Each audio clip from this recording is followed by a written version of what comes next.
दोस्तों, लोकसभा में मोदी सरकार के तीसरे कार्यकाल का पहला बजट पेश हो गया है।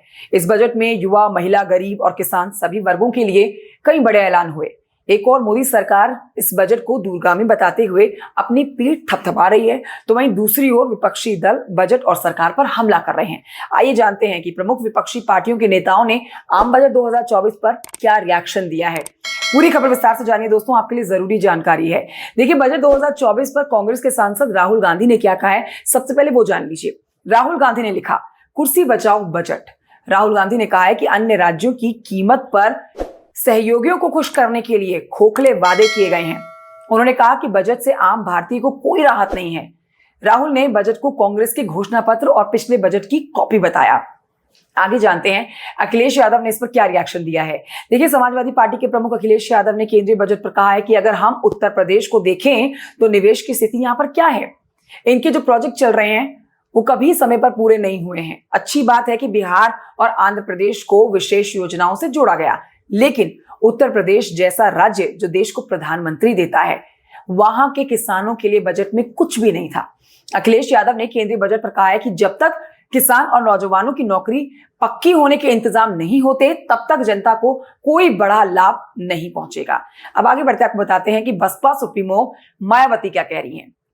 मायावती कहती हैं कि संसद में पेश केंद्रीय बजट अपने पुराने ढर्रे पर कुछ मुट्ठी भर अमीर व धन्ना सेठों को छोड़कर देश के गरीबों, बेरोजगारों, किसानों, महिलाओं, मेहनतकशों और उपेक्षित बहुजनों के त्रस्त जीवन से मुक्ति हेतु अच्छे दिन की उम्मीदों वाला कम, बल्कि उन्हें मायूस करने वाला बजट ज्यादा है।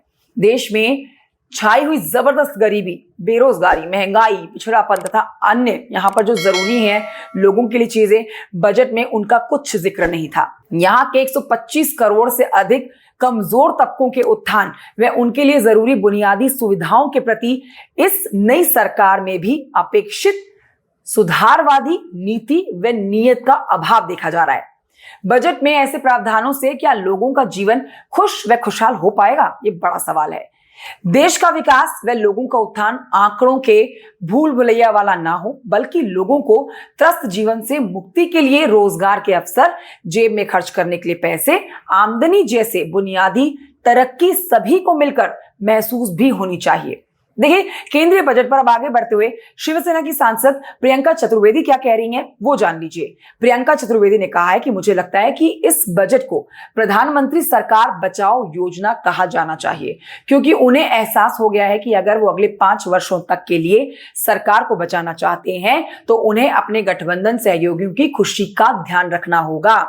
बिहार और आंध्र प्रदेश को विशेष दर्जा देने से इनकार करने के बाद उन्होंने उन्हें धन दिया है। अब आगे आपको बता रहे हैं कि शशि थरूर ने क्या इस पर कहा है।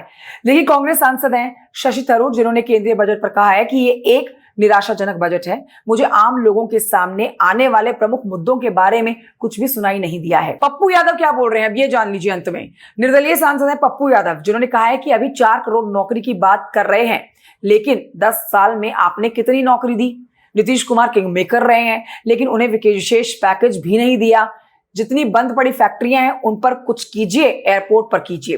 तो देखिए, ये पूरी तरह से आप कह सकते हैं कि विपक्ष ने तो मोदी सरकार के 3.0 के ये पहले बजट को पूरी तरह से फेल साबित कर दिया है। पर अब देखना यह होगा कि इस बजट का हम आगामी चुनाव पर क्या सरकार को कुछ फायदा होते हुए देख पाते हैं या फिर नहीं। कमेंट करके बताइए जानकारी कैसी लगी आपको। Thank you so much for watching. नमस्कार, मेरा नाम कंचन डोगरा नेगी है। वीडियो जानकारी अच्छी लगी तो आप लाइक कर सकते हैं, चैनल को सब्सक्राइब भी कर सकते हैं। जय हिंद।